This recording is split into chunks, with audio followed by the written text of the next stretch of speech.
Shanti, Shanti. Namaste. My pranams to my respected mother, father, gurus, family, friends, all those who I have met and all those who I have not met. I chose fairly arbitrarily the title Spirituality 101, Spirituality, because I can't think of any other topic that encompasses the kind of things that I want to talk about. Not philosophy, certainly not science. Religion, I guess, purports to talk about these things, but I wanted to avoid all the associated precepts and baggage and picking a religion and really get down to the bare bones truths that all these religions are really about. The kind of questions that I wanted to discuss are the big questions, the deep questions. Who am I? What am I? What am I doing here? What is this place? Where did I come from? Why did I come here? How did I come here? What's my purpose here? Why do people die? What will happen to me at death? What's the point of all this? What is this strange human dream? What am I doing here? What's the meaning behind all this? Why? Who am I? What am I? I don't think these are abstract academic or philosophical questions. I think these are questions that concern all of us, even if many of us don't actively think these questions up every day. It's still, I think they have simple answers, which is the remarkable thing. And I think that it is the lack of answers to these questions which is the reason, the deep reason behind our continual dissatisfaction, unhappiness, restlessness in life, the dukkha. I don't think it's because I didn't get the job I want, or quarreled with the spouse, or didn't get along with somebody at work. I think it's because of not having answers to these questions, not knowing who you really are. And conversely, when you have answers to these questions, I think you can face anything that life has to offer with unshakable peace. I think that's what comes from answering these questions. And I think that's the only way to get that kind of unshakable peace, by knowing deep in one's heart the truth about these things. Sometimes the criticism levied is that these religious people or spiritual people just make up answers to these questions in order to be comforted, wishful thinking. But I don't think that works. I believe there's only truth succeeds in comforting you, I think, when push comes to shove, when it comes to things like loss, aging, death. I think there's a deeper relationship between truth and what brings peace. So, I chose spirituality because the connotations are of the essence of really the common area in the Venn diagram between different religions, not tied down to any particular religion, but the common highest common factor, minus all the extra baggage, all the extra toppings, all the extra metaphor and myth and vocabulary and precepts and all of that, all the baggage. This idea of being secular in that sense, that hopefully anybody from any tradition can find something here that resonates with them. And in particular, two groups of people that I have something to say to separately: the people who are staunch atheists, maybe, who I feel like are missing out some of the wisdom and knowledge from the spiritual traditions, and people who are maybe religious but quite maybe dogmatically religious and who are missing out some of the subtlety of what spiritual traditions, mystical traditions have to offer. So 101 just to mean basic, like in a college course or something, elementary, which is not to say not profound. I think humans, we have this bias against simplicity. We think that for something to be profound, it has to be complicated. But truth at its deepest level is, though complex, is not complicated, it's simple. At the superficial level, it's complicated because we are also complicated. If you look, this is a common theme, if you look at any human endeavor, if you go to a science institute, if you look at what mathematicians at the highest level are researching, it is the most basic things. It is number systems, algebraic systems, prime numbers, the building blocks. If you go to a theoretical physics department, at the highest levels, research is being done on the most basic concepts of mass, energy, space, time, um, things like that. So in the arts, you take writing or music or acting or any art, if you practice one yourself or if you know anything about it, you will know that it is hard to write simply or to sing simply or to act simply. That is what comes after years of practice, years of sadhana, and the beginner overcomplicates things. It's difficult to achieve that simplicity. So don't be put off by the elementary nature of maybe some of the things that I'm going to say. They might be deceptively simple, but these are the highest truths. These are the views from the summit, from the top of the mountain. There is nothing else. Really is that simple. And the truth really is quite simple. You don't need knowledge. You don't need to be a very knowledgeable or learned person, well read. The highest teaching can be given to the common man very easily. You can tell them, for example, one of the pinnacles of wisdom: be selfless. As simple as that. If they believe you, good saves you and them a lot of trouble and time, because that is the final goal. That is the highest wisdom. But if they don't, if they're over smart and they ask, why should I be selfless? That's when you need to waste time convincing them, explaining. So really, we all know what the truth is at the highest level. I can state it in one sentence. I can list a couple of things and it doesn't get better than that. And we all know this. Be selfless, serve humanity, cultivate contentment, compassion, surrender, be situated in the truth, develop virtues, character, renounce selfish desires, have a grateful and worshipful attitude towards everything, and treat everything as divinity. That's it. It's as simple as that. We can end here. We can end the video here. It's almost too simple for us complicated people. The complicated common man of today might feel rather cheated, like they didn't get their money's worth. So people like me have to complicate things a little bit.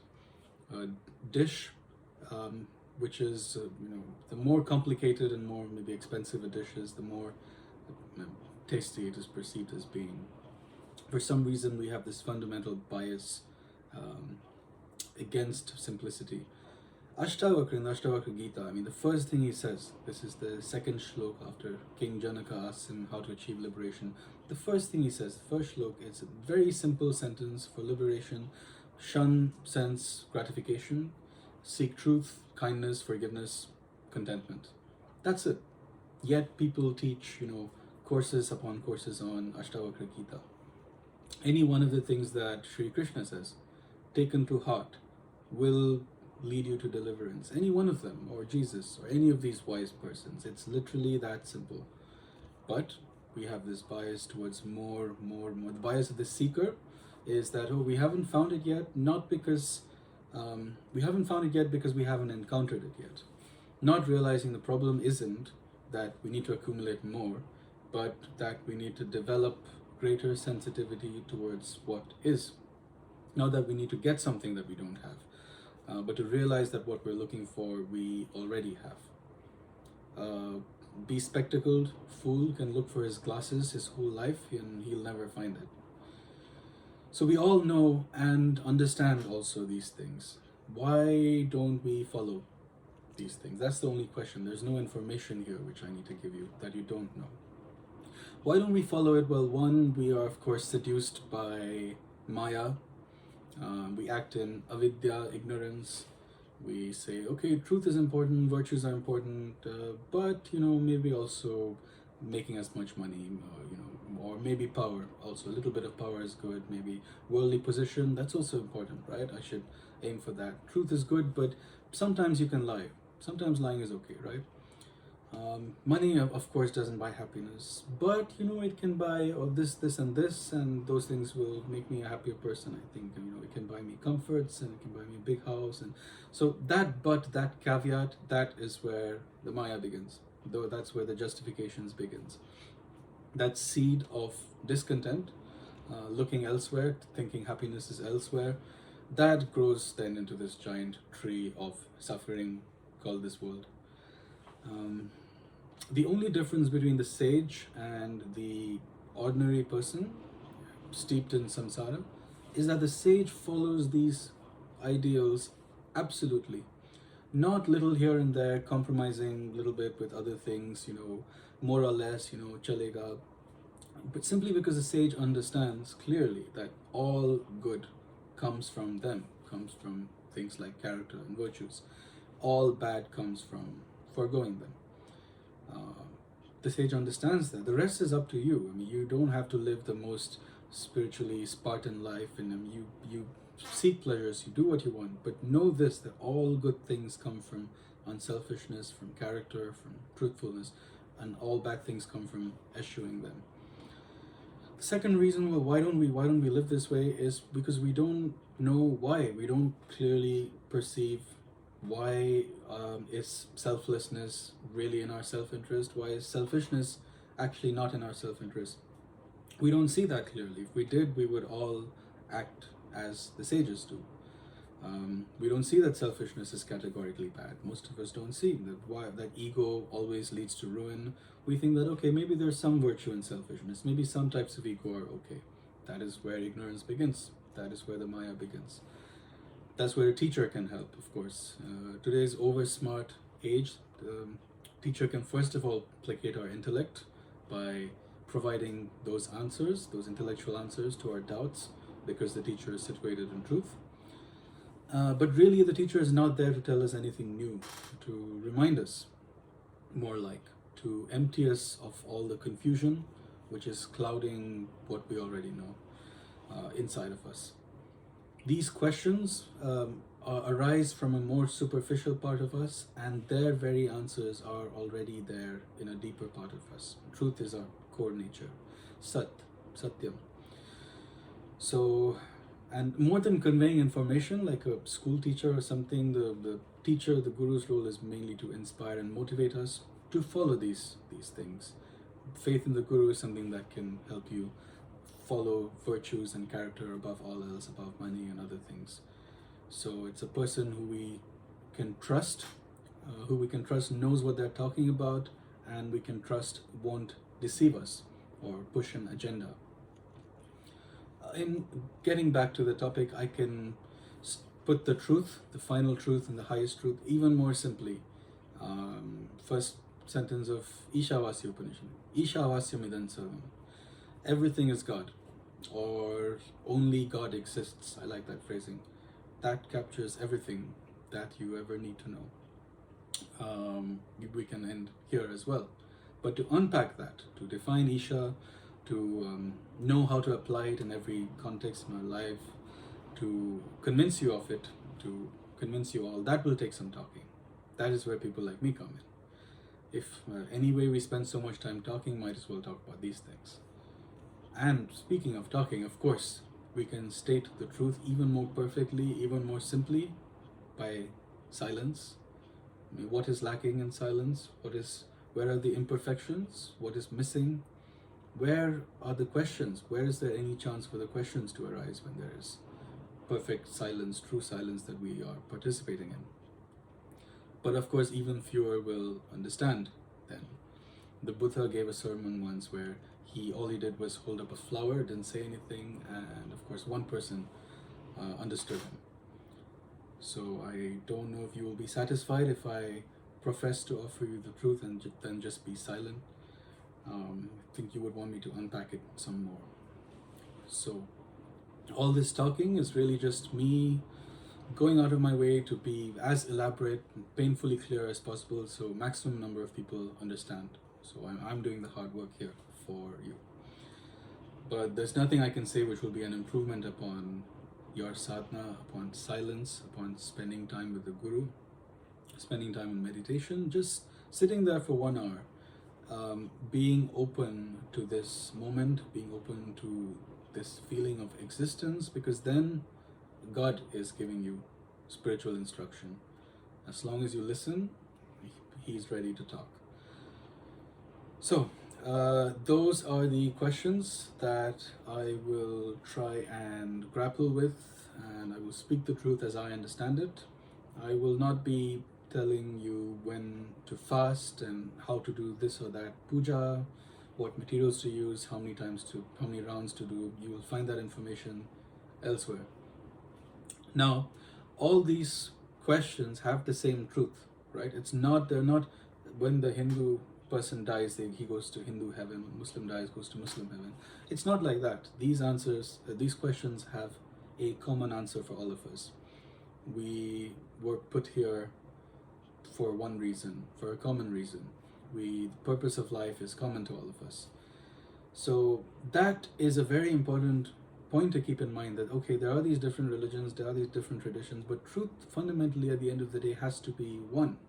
God at the end of the day has to be one. They're not different departments and jurisdictions in heaven, that okay, if you pray on a Friday, that's this person's jurisdiction. If you pray on Monday, this God will be pleased. So there is one common truth which hopefully I can present in its essential form without delving into the details of religions, and everything else on top of that is story, is dressing, is metaphor, is embellishments, or could be a crutch or a convenience. But the core thesis is that there's one truth, though there can be multiple paths to it. In Rig Veda it's composed Ekam Sat, Vipra Bahudha Vadanti. The truth is one. Sages, seers, they call it variously, they name it by various names. Let that be the motto of this course, that there are infinite paths towards the truth, towards God, but also infinite paths away. There's this metaphor I really like. Let's say you have left home and wandering about in your city. Wherever you are, you're lost. There is one objective direction towards your house. There is one correct direction. There's one direction away from your house. That much is true, and wherever you go, you will be moving either closer to home or further away from home. And that is true for you. But imagine now that your sibling has also left home, wandered off in a different direction. Even for them, there will be a correct path. For them, there will be a right direction, there will be a wrong direction. But it'll be a different path from you because they've wandered off in a different way. Imagine a bunch of siblings, wandered off from the same home in all kinds of different directions. Then everybody would have different paths. Some people have wandered too far east, so they have to go west, whereas others have gone too far west, so they have to go east. Some have gone too far north, they have to go south. There will be a common direction that everybody is going in, but the path itself can be completely different, can look completely different. And so there's no need to be dogmatic about insisting that my path is the only path. My path is my path, corresponds to the unique way in which I have wandered away from truth. I don't need to convert you to my path. You figure out your path. I can point you in the direction, the right direction. And I feel that's what we all are as these entities called individuals. We each represent our unique ways of straying away from God, from truth. And so there are as many paths as there are people. There is just a common direction. Even as in bhakti, there are many different ways to many modes of worship. You can love God as a friend, as a child, as a beloved. In the Narada Bhakti Sutras, I think they mention 11 different modes of worship. Even as there are many modes of worship within bhakti, there are many different margs. There's the karma yoga, there's jnana yoga. And even so, there are different streams within Sanatan Dharma. There is the Ashtanga Yoga, there is Sankhya, there is Bhakti, there's all kinds of the Shaivite worship, Vaishnava worship. Even so, I contend that all these different religions, traditions, everything that, all the ways that humanity has come up with to take them towards greater truth, greater understanding, peace, wisdom, closer to God, are all different paths pointing at the same thing. That is what I will emphasize here, the unitive nature of truth. And it really baffles me how this is underemphasized or understated, at least in recent years, by recent sages. In earlier times, maybe it was just simply known, maybe it was intuitive knowledge, people had that sensitivity. But among the recent spiritual giants, there's been only a handful that have emphasized this aspect. Of course, Sikhism, I think this is the crowning jewel of Sikhism. This is the deep wisdom of Sikhism. Guru Gobind Singh says the temple and the mosque are the same. There is no difference between Hindu worship and Muslim prayer. Guru Gobind Singh says all the human beings are the same, though they may appear to be different. Then there are a few famous individuals, of course, the Sai Baba of Shirdi said in essence there is no difference between a Hindu and a Muslim.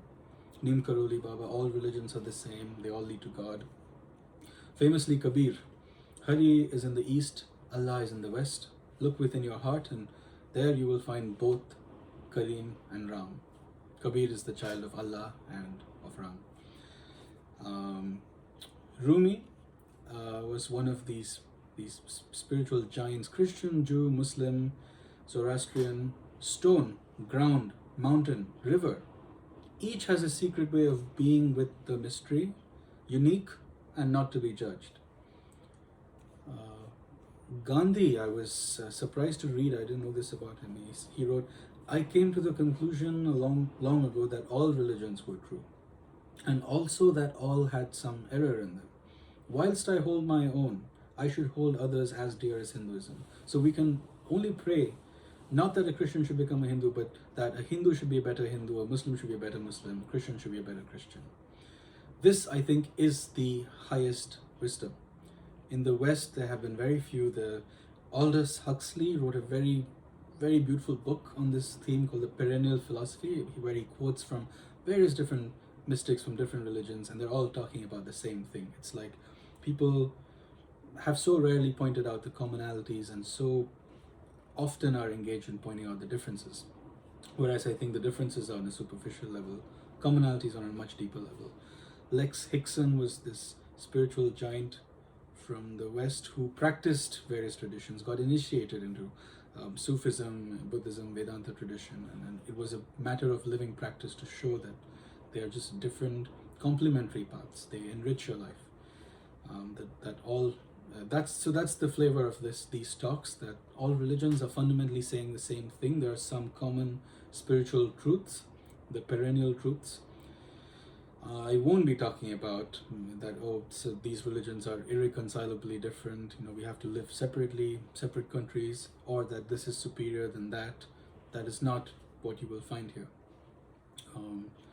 We refuse to look for this message. We refuse to engage seriously with these traditions. Even in the Quran, it is never implied that the other faiths have to become extinct or that they are superseded by Islam. In the Quran, Allah himself maintains the boundaries between the various religions, saying the differences between my great revelations will only be known at the end of time, and then I myself will explain these differences. Yet we are so threatened by this diversity that God himself, I will use he for convenience, God himself has created, or at least allowed to exist. We feel threatened by this diversity. Mine is right and others are wrong. In Narad Bhakti Sutras, it says there's room for many different viewpoints and no single viewpoint is the final truth. Instead, one should focus on awakening devotion than these theological disputes. So I think truth is like beauty, it's in the eyes. If you have the eyes to see it, you will see it everywhere. If you don't have the eyes to see it, you will see it nowhere.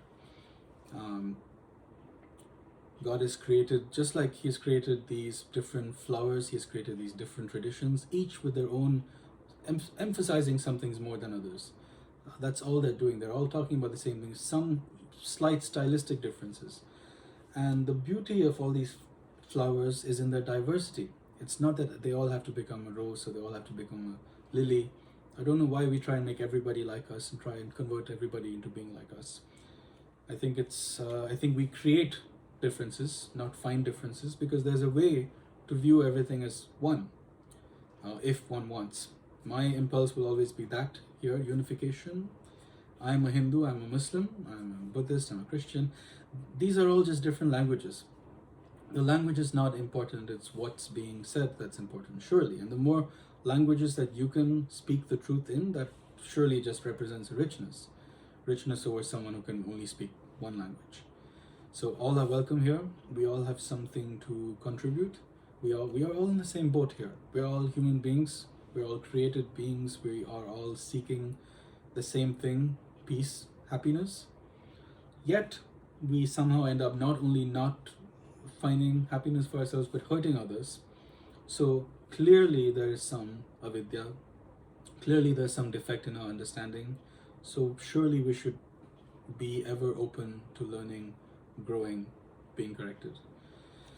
Two groups I hope to address in particular, which I think are pitfalls in this domain, especially in our Kali Yuga, and I suppose it's so. The first is people who are very religious, but I would not say practice spirituality, the essence of what it means to be religious. Religion, in truly practice, is nothing but spirituality. The true meaning of religion, of course, re ligare, Latin re ligo, it means yoga. So these people, I guess, in our times in Kali Yuga, it's easy to do things on a superficial level, understand things on a superficial level, practice things on a superficial level. And these religious people, and I'm sure most of you are bona fide, genuine people, but there's a pitfall of ticking all the boxes superficially, in the name and the form level, wearing the uniform, wearing the costume, the hairstyle, playing the role of the religious devotee very well, changing your name, changing your WhatsApp DP, going to the temple 3 times a week, but yet being steeped in Maya, arguing with your family, quarreling, with having vices, sinning, etc. So, of course, if all of these things are a manifestation of an inner change, these external things, fantastic, great. That's a beautiful flowering of your tradition. It's a beautiful reflection of the deeper aspects of your tradition. But if not, if fundamentally there's no deep change happening, no improvement happening, then it's like you need a root canal, but you're just painting over your tooth, or you, instead of taking a bath, you're just spraying deodorant. Then that's I think one really misses the point. So I think it's one pitfall is losing sight that of the fact that the name of the game is changing the self at the deepest level. The skin level part is optional. Better to be working at a deep level and not exhibiting these outward signs of being a devotee, belonging to this sect, this identity, this, than vice versa. So, because that is what's hard, that is what's challenging. This superficial level is easy. Changing the self at the deepest level is what's difficult. Growing, correcting the self, learning, that is the challenging part. So one has to constantly be vigilant and focus on that. Also in this camp, maybe outsourcing. The self needs to walk the path. The guru can show you the path, can't walk the path for you. The self needs to find the connection with God. Guru is to help with that, not a middleman. Beware of any middleman in this field or just in commercial life. I mean, Jesus was not trying to get people to Jesus. Jesus was trying to get people to God. So this group of perhaps formerly religious people, to them I just want to emphasize the ideas of mysticism, that in principle we all have a direct umbilical cord connection to God in our deepest heart, and that is the most precious thing, more than the outward activity or the ritual or the formalism. That is the most precious thing. We were born with that. It's not that one can only know God through scripture or through prophet. Of course, in Bharat, the idea was always that anyone can be a rishi. It's not that God has chosen some prophets. In principle, anyone can be. And you don't actually need to do anything so special. You don't need to go to the Himalayas and meditate for decades. Each of us can hear God's voice in our hearts at any moment, in principle, if we are listening well enough. That's all it takes. You don't need anything except what you are born with, the virtue of having a human soul. And it's okay if you don't read scripture or anything. Krishna says, I am seated as the super soul in all living beings, not that I am only found in Kailash.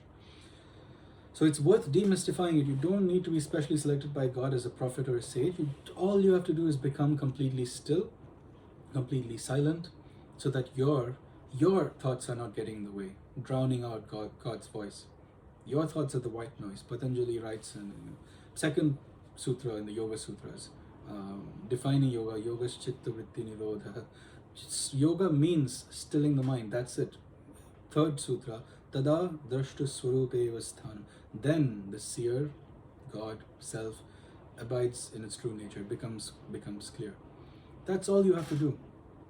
So hopefully this spirituality course can remind of what is the essence, what is periphery. So we don't lose sight of the essence while practicing all the outward practices. The other pitfall, the other group of people are the so-called spiritual but not religious. And this, I think, the danger is you lose any substance, you lose any essence. In rejecting all religious knowledge and wisdom, it's like the English phrase, you're throwing the baby out with the bathwater. Because there's a lot of concrete secular wisdom.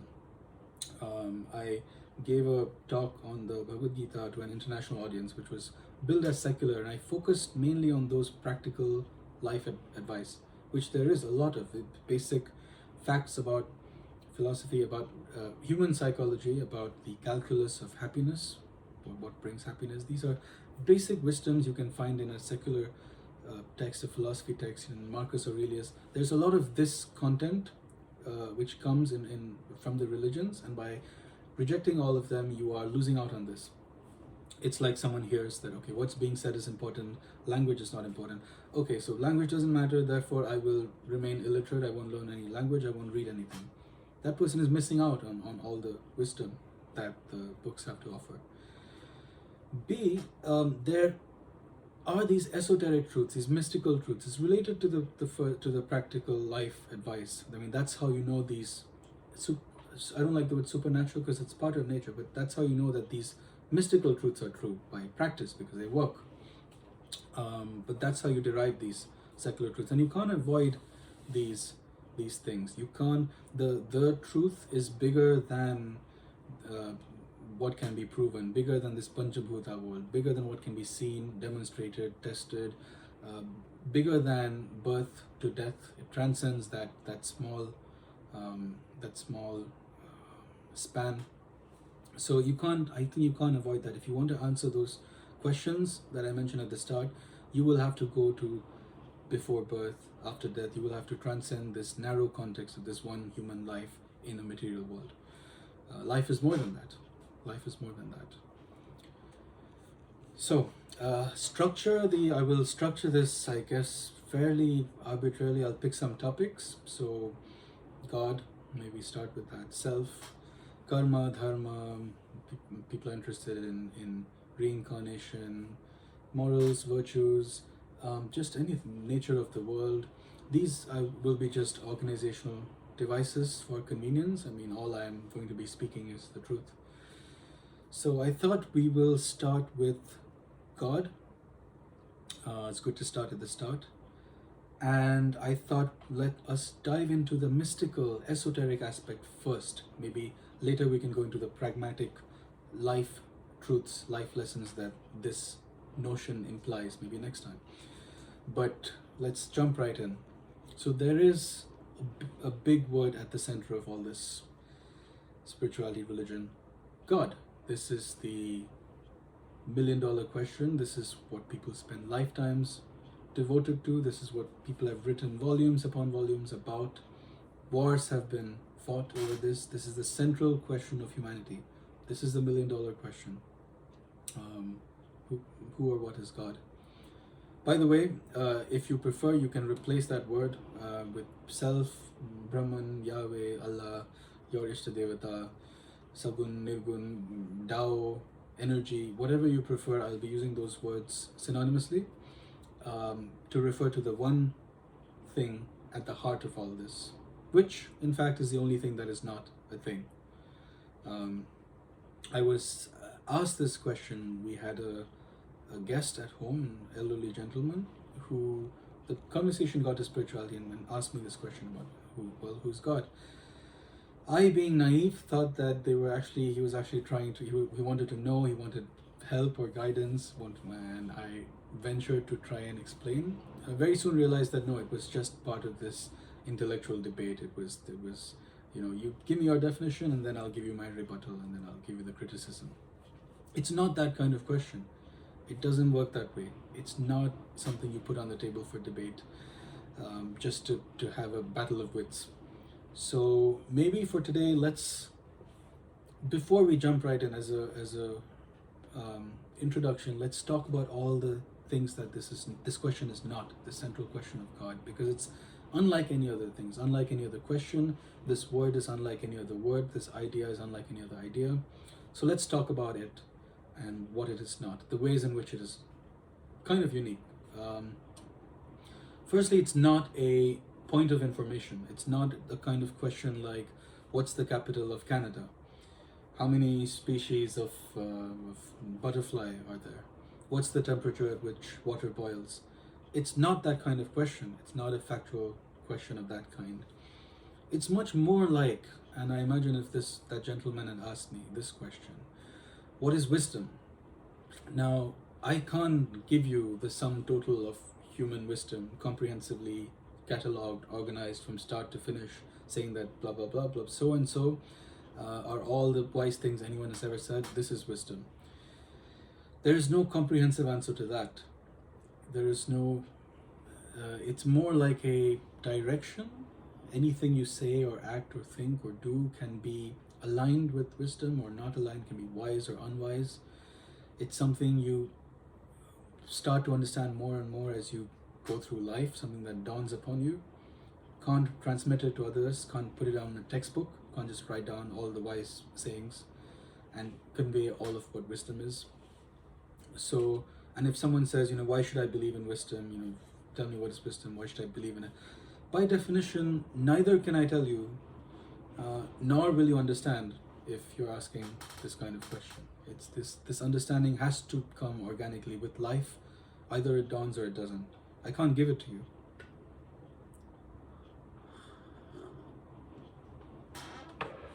Also, there are other questions like that. Maybe how to be a good son, how to be a good daughter, how to be a good father, mother. Again, that's a question. I can't give you a book which comprehensively covers from chapter 1 to chapter 10 or everything you need to know to be a good father. It's something you learn as you go through life, slowly, subtly. It's not something that can be written down or conveyed as information. And in fact, God is, the ultimate answer to all of these questions. All of these questions of this kind, in this category, God is that direction. There's a common direction to all these questions. As you become better at answering how to be a good son, how to be a good partner, you get better at answering the question of who is God, and of knowing God. As you get better at knowing what is wisdom, you get better at knowing what is God. And as you get better at knowing God, it tells you about how to be a good person, what is wisdom, what is to be done. So God is in some sense the culmination of all these questions of this kind, which can't be answered except through the dawning of wisdom.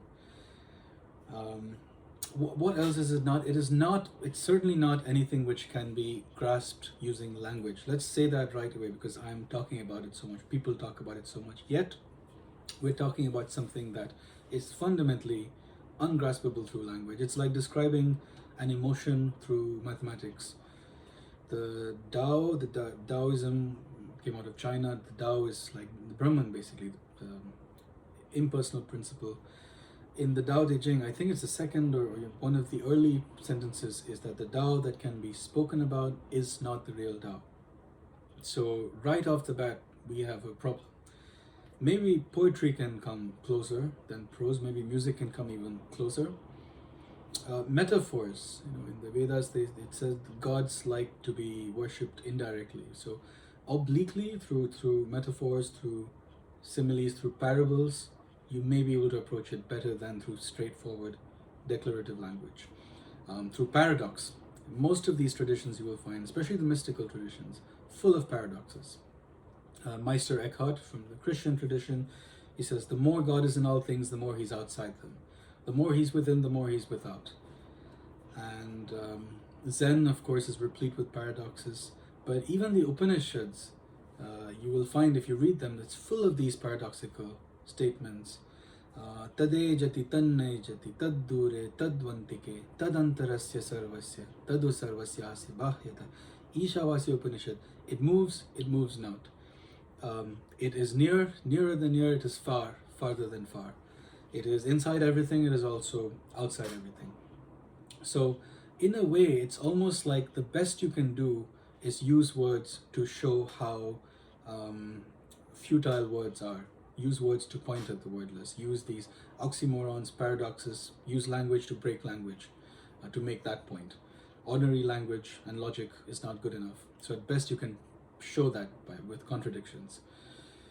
And moreover, not only is it incommunicable through language, it is incommunicable. There is no way for me to transmit my understanding of the answers to these questions, my understanding of who God is, of truth, to you. There is no way. It's been described in Tibetan Buddhism as the dream of a small child before they've learned to speak, or the dream of a mute. Incommunicable. Nevertheless, the miracle is that words can somehow help point in the right direction. The famous example is, with my hand I can't grasp the moon and bring it to you, but I can point it out. So the hand can serve some useful role. So words can point at it, can point in the wrong direction as well.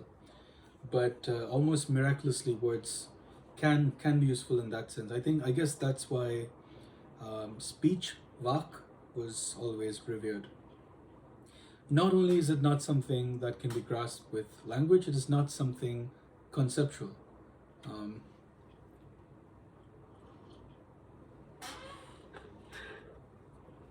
I guess in a way our thoughts are structured like language, but this is something that's beyond our mind and intellect. It is simply it transcends things as small as brains and minds and intellects.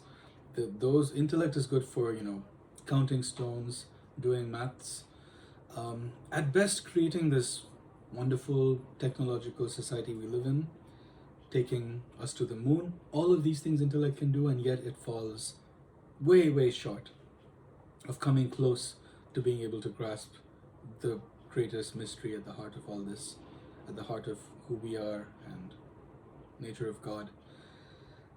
The intellect won't do. Maybe the heart comes closer, but even then, there's not much you can do with these faculties. You can make the conditions right. You can certainly purify the mind so that there's less garbage, less distractions. You can make the mind more sattvic.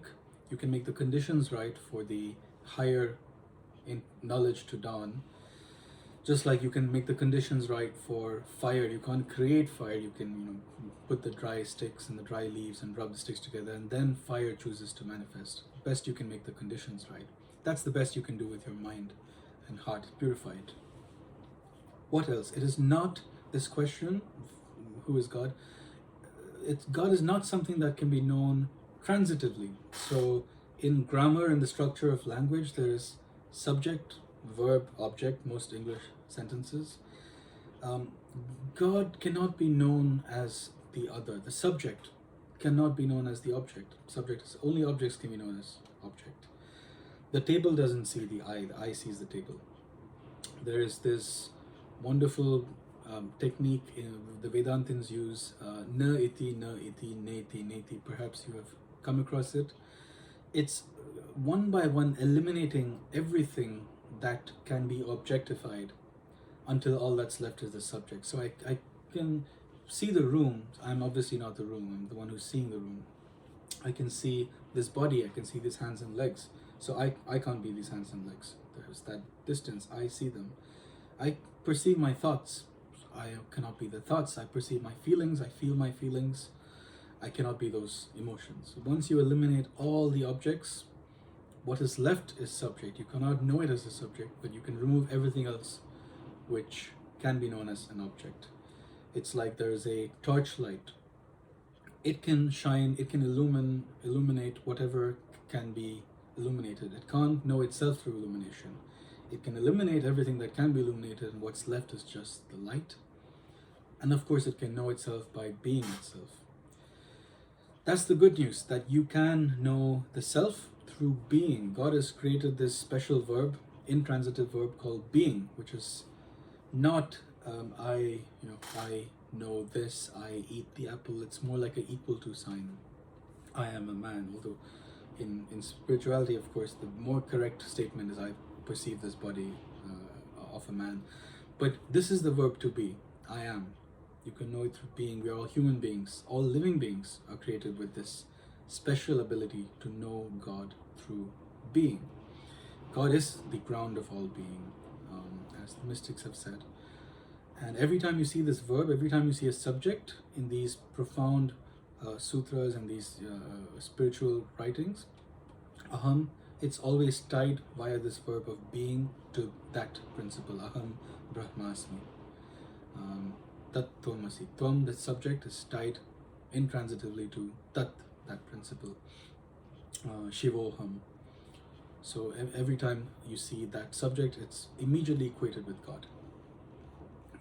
Eckhart again writes, the eye through which I see God is the same eye through which God sees me. And this is not only some Vedantic thing. I mean, even in bhakti, I think love, true bhakti, love, to a certain point, there is the lover and the beloved, and there's the love, and there's that duality. There's this understanding that bhakti is fundamentally dualistic. That I wouldn't say is true. I think to a certain point, as long as the love is dualistic, that's like worldly love. It's dualistic. The minute the lover dissolves in the love, then it is no longer dualistic.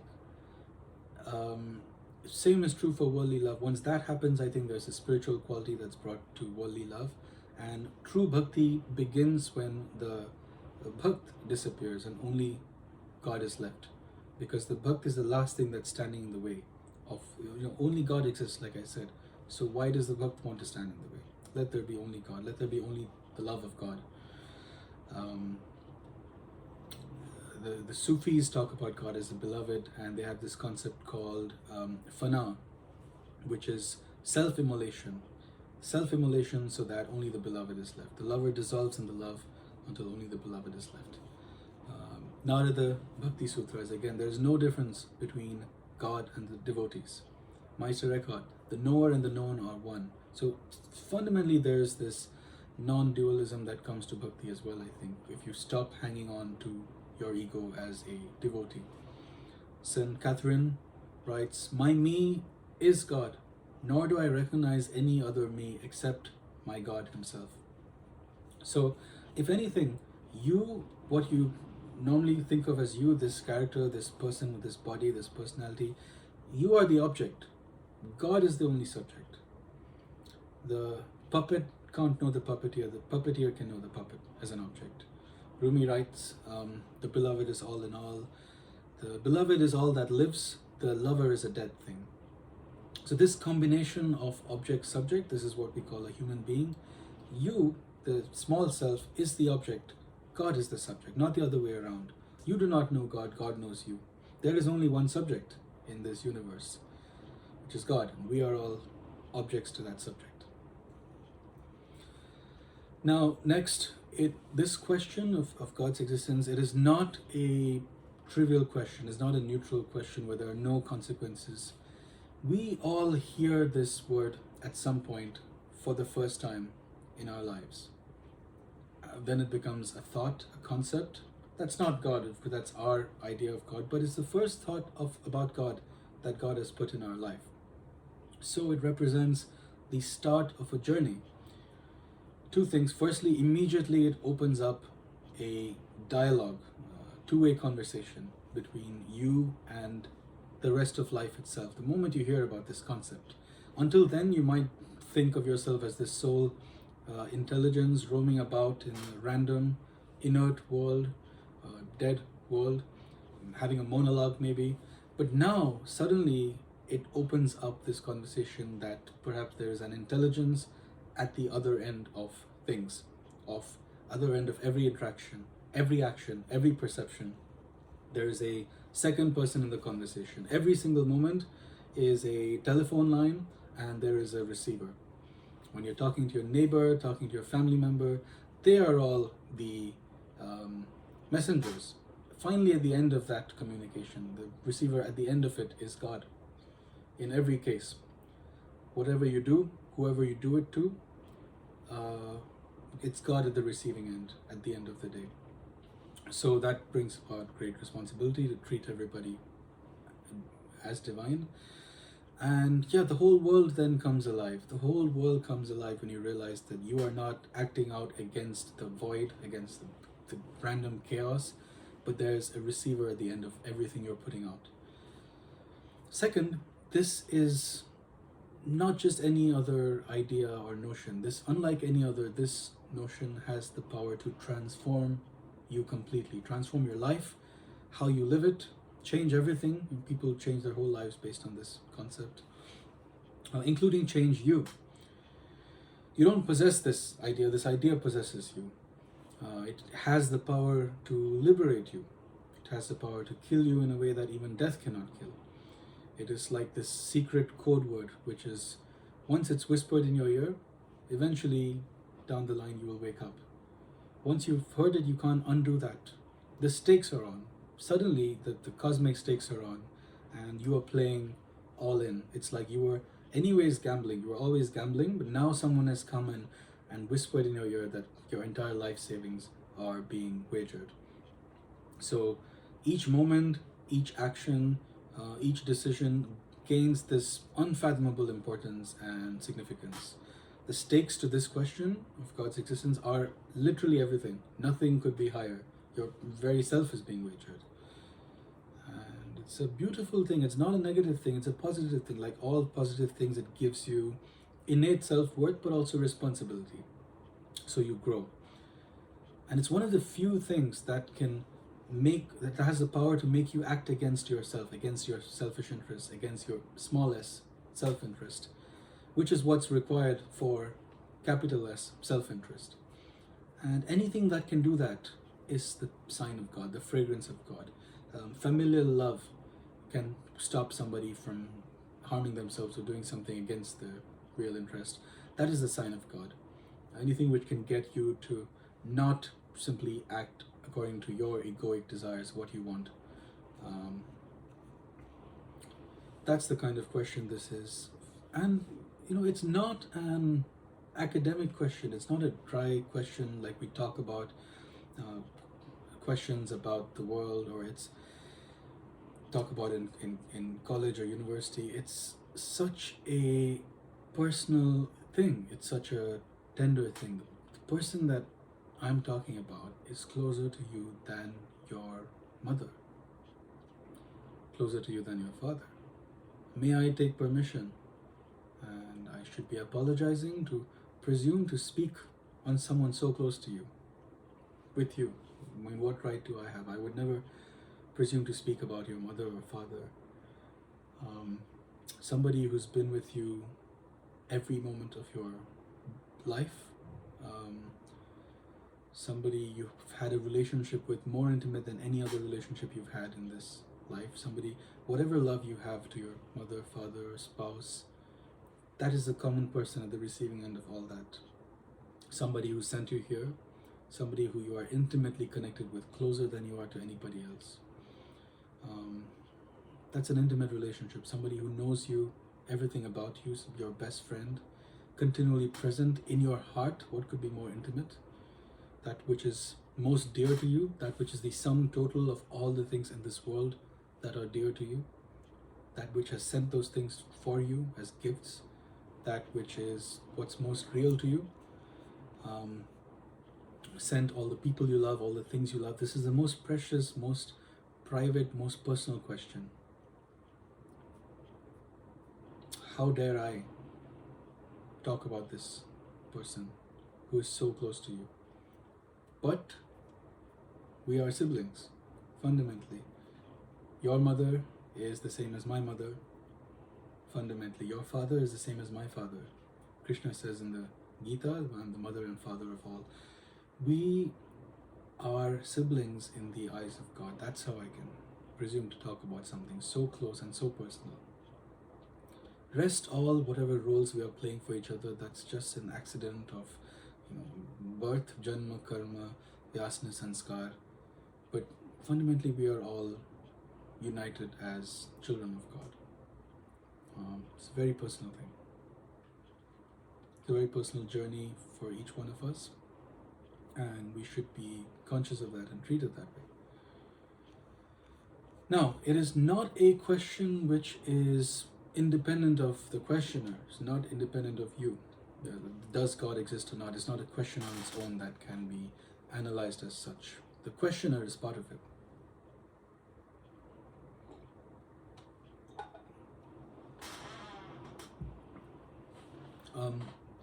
The real question is, how much is God's presence in your life? So you can't take out the questioner from the question and just say that, does God exist? No, to what extent does God exist for you? To what extent does your life reflect divinity? Not to say that it is a made-up truth. You don't choose for God, you get to choose for yourself. It's to say that there are two ways to live in this world. This world is the name of that place where there are two ways to live. We can choose to turn towards or to turn away. This world is the name of that place which can appear either completely saturated with God, filled with God, or completely godless. That is the nature of this world. So if an atheist looks at it and says, I think it was a famous mathematician who said, I have no need of that hypothesis, looking at the world. It works perfectly fine without a God. Are missing this subtle point about the world, that this is the nature of the world, that there is a consistent way of looking at it as godless, but also with a God. So it's this false notion that this world is an objective thing out there, unrelated to us, which is not true. You can't take the self away from this equation. We don't perceive the world as it is. It is as we perceive it to be. Philosophers talk about this endlessly, ontology, epistemology, and I think modern science is showing more and more that we perceive the world according to our instruments. That's what determines what we see. There's a famous saying, if all you have is a hammer, everything looks like a nail. That person will go around believing the world is full of nails and nothing else. So somewhere I think human beings trying to understand the world took a misstep in trying to artificially remove the self, which is at the heart of everything, out of the equation. You can't do it. You can try and pretend that you can do it. You can't remove consciousness from the equation. You cannot talk of anything which is outside consciousness. You can travel millions of kilometers, millions of light years, and still not leave consciousness. You still won't leave consciousness. So this question of why can't I see God, if God exists, misses the point. The nature of God is such that he can be seen in all or in nothing at all. If you don't see him, it's your problem. My condolences. Because the converse is also possible. You could lead a life that's completely suffused with divinity. It may seem like so what sort of life do you want to live is the question. It may seem like a paradox because, it's like God depends on you, but of course God doesn't depend on you in the slightest. And it's like if he appears before you, I heard this somewhere, you can always close your eyes. That is your choice. That's the choice God has given you. It's also your loss. I like the metaphor of the river. There's a river, there's a current.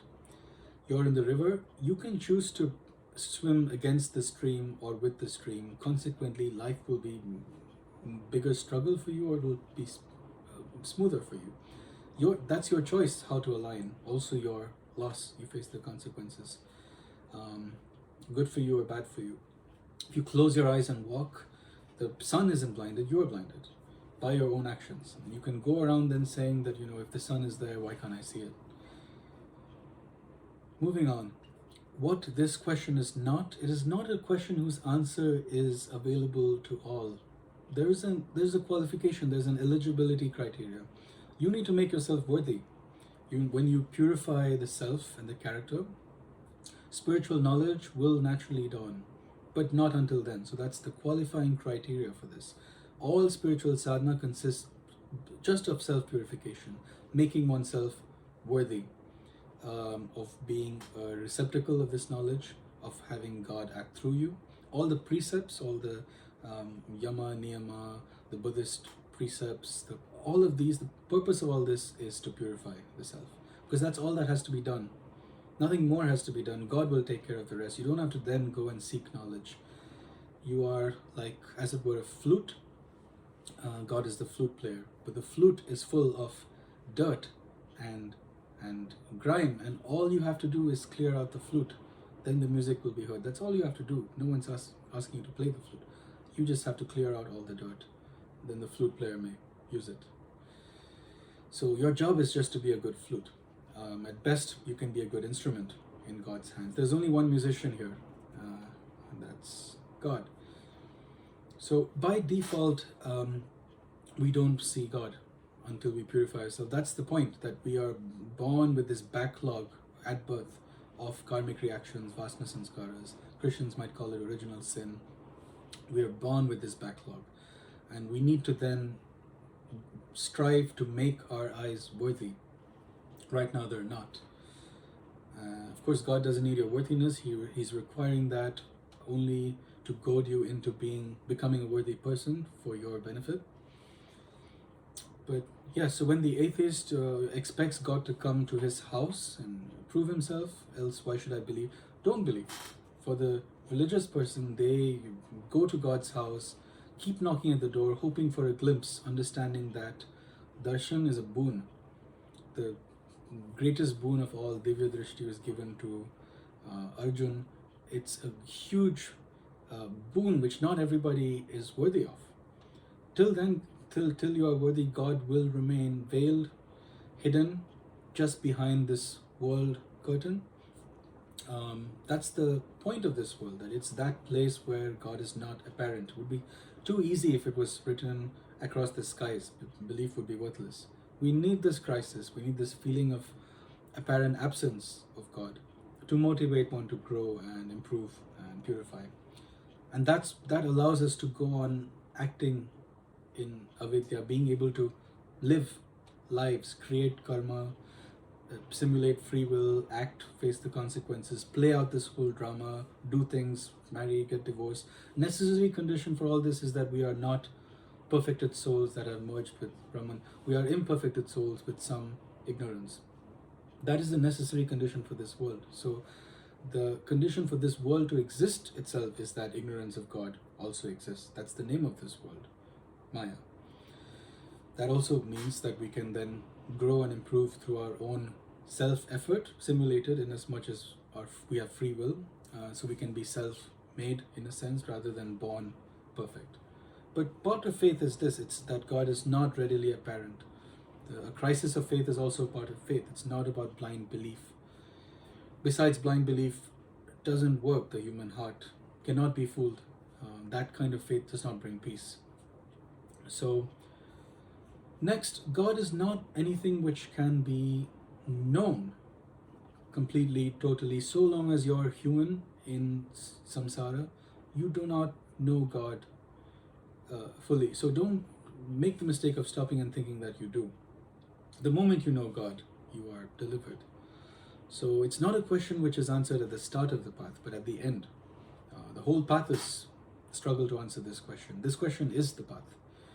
The God is to be worshipped not as something that one knows well and is sure of, but as the immense mystery, the subtle mystery, the mysterious darkness of Ma Kali is a symbol of this mystery. We are sitting in the lap of this mystery, in an ocean of mystery, surrounded by mystery, unknowing, engulfed in it.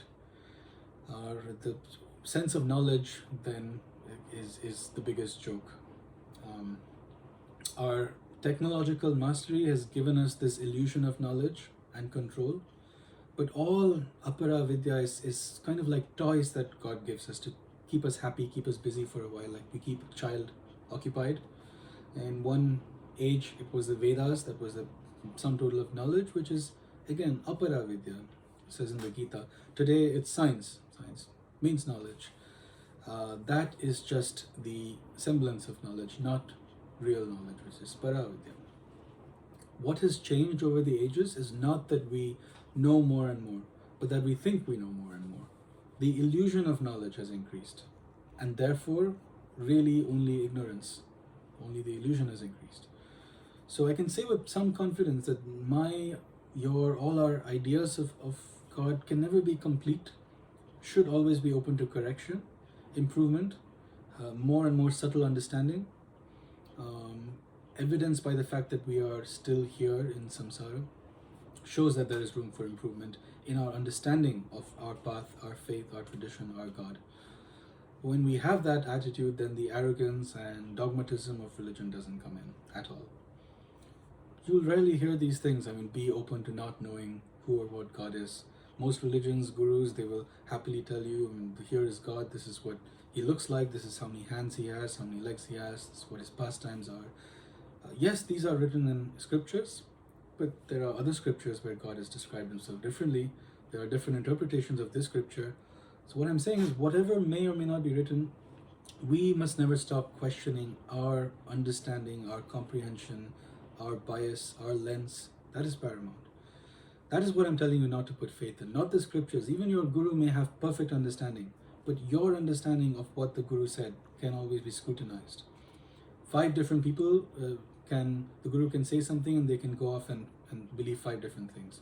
Words don't faithfully transmit information in this field, as we have gone over. Words are just pointers. So everything depends on the level of understanding and wisdom. Wise person, sensitive person, and an impatient person, ignorant person can read the same book, the same poem, and get very different things out of it. So never become complacent in your understanding or conception of God. Allow him to correct that if need be. He is bigger than your understanding of him. He's not anything which can be put in a box, least of all box labeled who I think God is. That is doing violence towards God. The best way of never knowing who God really is holding on tightly to our image of who God is. That is what will stand in the way. That is just our idea of who God is. That's our idea, not him. We could be wrong. We are people. Just like we do with other human beings, rather than listen to who they really are, we are content with having our concept, our idea, our image of who they are, and we deal with that image and we interact with that image. We think about that image and not the real person. So the same pitfall here in this field, it's a dangerous pitfall. Let him define himself, not you. Be open to him correcting you in ways that you may not expect, contradicting you from unexpected places. How else is he supposed to correct you? Finally, God is not anything which can be known as a part, and it's not anything that can be pointed to. You have to see God in everything. This is what all the traditions agree on. Else what you are seeing is not God. If you only see God in the apple, the taste of that apple is divine, but orange, I don't like orange. That is not God. That is just your conditioning at play. You have to be able to see him equally in everything. If you only see him in the murti of Krishna but not Shiva, you are limiting God. You have to be able to see him in beautiful things and also in quote-unquote ugly things. Anyone can see beauty in a flower. You don't need spiritual sadhana, you don't need training. You need sadhana to be able to see beauty in a barren tree. That is what is to be developed. Same with people. To see the divine in everybody. That is what is to be developed. Yastu sarvani bhuta anyatmanyevana pashyati sarva bhuteshu chatmanan tato na vijagupsati. Again, Ishavasya Upanishad, see the Atman in all and see the all in Atman. Chuang Tzu of Taoism says, don't ask whether Tao is in this or that. It is in all beings by definition. That's why we give the adjective to Tao or God, that it is universal, it is total. I like this statement of Neem Karoli Baba. The best form in which to worship God is every form. That is the best form, not more than one specific form. It's far better to worship him in 2 forms, 3 forms, in every form. Most important characteristic of Brahman is that it is everything. It is all united under one umbrella. That's not just an adjective of Brahman, that is at the heart of what makes Brahman Brahman. Same with God. It is all of this is equally divine, not one part more and one part less divine.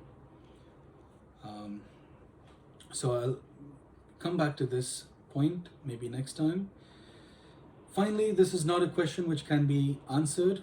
Questions and answers exist in this kind of dialectics, in this framework, this dualistic framework, where um, you know uh, questions and answers come together. This is not an answer which comes along with a question.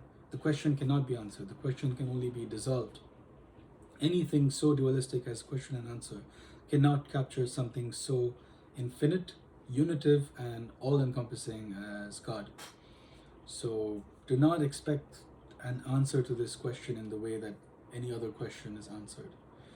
So I'll pick up on this in the future. I think we need at least second part on this, on the notion of God, and then also those secular, practical, pragmatic truths that come out of this notion automatically to do with life, advice, wisdom, morals, ethics, happiness. Then I'm planning on different topics, maybe various different types of yoga, different marg, different religions maybe. But yes, my goal here has been to highlight to you the immense subtlety, the delicateness of the divine fragrance. It is killed by the heavy hand of dogma. It is forever elusive, forever mysterious, forever teaching you, forever challenging you, correcting you. We have to be extra careful in this Kali Yuga. My aim is not to criticize your path, but encourage you to pursue it even more truly, even more fully, sincerely, passionately, subtly. Do justice to it. You are on the right path, because there's no such thing as a wrong path, only a wrong practitioner. On the other hand, there's no such thing as a right path either, which means it's just finding the right path, right organization is not enough. You can't just go on autopilot. You have to always be on your toes in this Kali Yuga. Avidya is high, self-deception is high. It's all the more easy to miss the subtle, to grasp the superficial, to misunderstand, to misinterpret, become very complacent in one's knowledge, become one-sided, dogmatic, fundamentalist, become too gross, too ossified in our beliefs, to perceive the subtle beauty and mystery of God. And the best antidote to that is this continual, all-encompassing, unitive direction of our bhakti, of our jnana, of our understanding, not becoming more and more narrow and particular and dogmatic. One must be ever vigilant. There are pitfalls at every stage. It's easy to go off in any direction, veer off too much, be too strict, too lenient, too narrow-minded, too open-minded, too literal, too metaphorical. We have to constantly use our entire intellect and heart and body and mind and everything together at the highest level, at their most sensitive functioning, always to know God, we have to be open, we have to listen, not just talk, and be ever alert. It is so easy, all too easy, to turn off the mind or turn off the heart and sleepwalk through one sadhana, but mustn't succumb to this. The sadhana occurs at the deepest level of consciousness. Remember what is essential, what is not, what is fundamental, what is superficial, what is path, what is goal. We must be honest with ourselves, never settle for the easy or convenient answer, for that is where self-delusion begins. We must be an uncompromising seeker of the truth, then we will find it. If you put anything else above the truth, you will find that, but you will miss the truth. So in future topics, maybe I can take a couple more videos for God, the self, this world, the different techniques of practicing yoga, meditation, the different faiths and topics like that. For now, I will stop there. Thank you. Pranam. Om Shanti Shanti.